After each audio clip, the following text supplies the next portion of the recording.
You are Maddie. It is Wednesday, April 8th, and we are learning The One That Got Away by Pink. Not the crappy Katy Perry song, but actually like a decently written guitar part. This song is in drop D.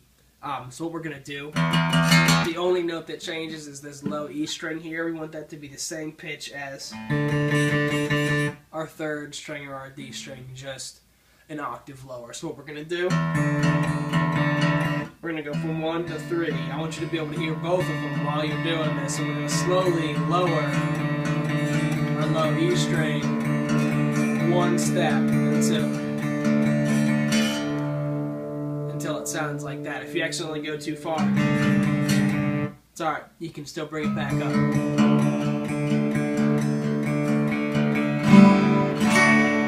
Now if I play a D chord, the whole guitar is a little bit out right now, I apologize, but we can play a D chord, we don't have to mute that low E, we just play through all 6 strings and it sounds good.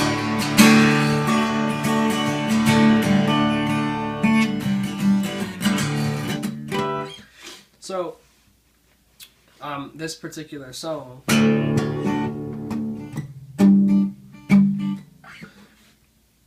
our right hand is really just kind of moving up and down. That very first lick is going to be a downstroke on that, especially these like low 3 strings. And then we're going to hit those high 3. Downstroke, lift your middle finger off and upstroke, so it sounds like this.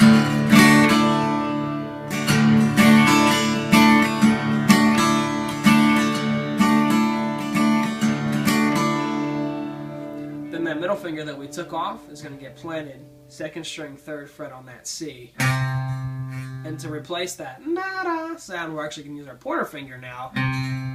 Stick that on the 2nd fret high E string. Play it once, pull it off. Notice that low E is muted now.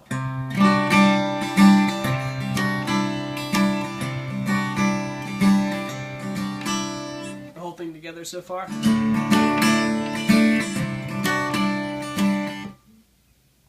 Make sense so far? Alright. The next one is a doozy. It's probably the most stretching your left hand has had to do. It's going to be uncomfortable at first, but eventually my hand learned how to make these kind of weird chords, and it's not even a challenge. It used to be like a huge challenge for me now, and really not so much. Like, it just takes time to get the flexibility and strength in your left hand to be able to play chords like that, but we have to be willing, we have to be able to get to this G somehow, and the only low G when you're in drop D is right there, but we also have to play that same thing that we played on like the D and the C. So what we're going to do is use our pinky up on the 1st string, 5th fret. 2nd one can be muted, but then we have to get our middle finger, 5th string, 3rd fret, and our pointer finger, 6th string, 2nd fret. So we're just playing this over top of what we're going to do there with our pointer finger. Same thing we did for the other 2 chords. Downstroke, upstroke, and pull it off.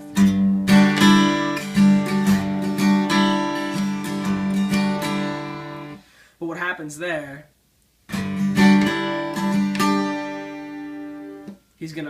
we're gonna take it off and then give another stroke, put it back down on 3.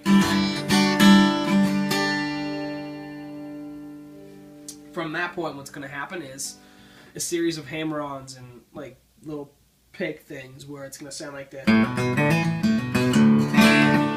and the whole lick repeats. What we're doing there: downstroke on the open A string, hammer-on, and then an upstroke.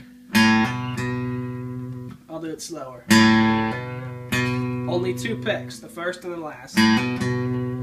It's important that we do it up and down. I mean, you could do down. It would just be less efficient. If we can limit the amount of movement we have to do between strokes, everything will sound smoother. So we do that by going down, up, down, up, down, up. Same thing up on the D string. back down to doing it on the A string again. So that whole lick, sorry. And then we're going to just repeat that lick, the downstroke.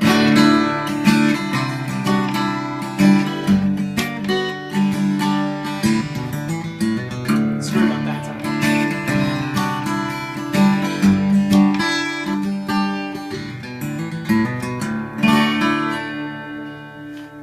That's a pretty complicated lick. I don't even have it comfortable yet. But alternatively, we could play it. Like if we tune ourselves back into regular tuning.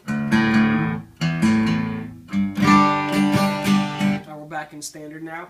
We could play it D. Although we're not going to be able to hit that low E for our bass. We have to hit it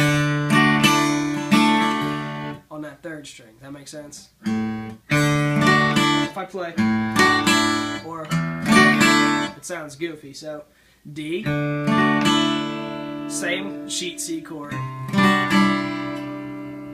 What we're going to do then, to get to that G instead of that goofy thing, just move our middle finger down one. See that? And then that next part doesn't change at all. So the only thing that really changes is that G chord and the way we strum our D.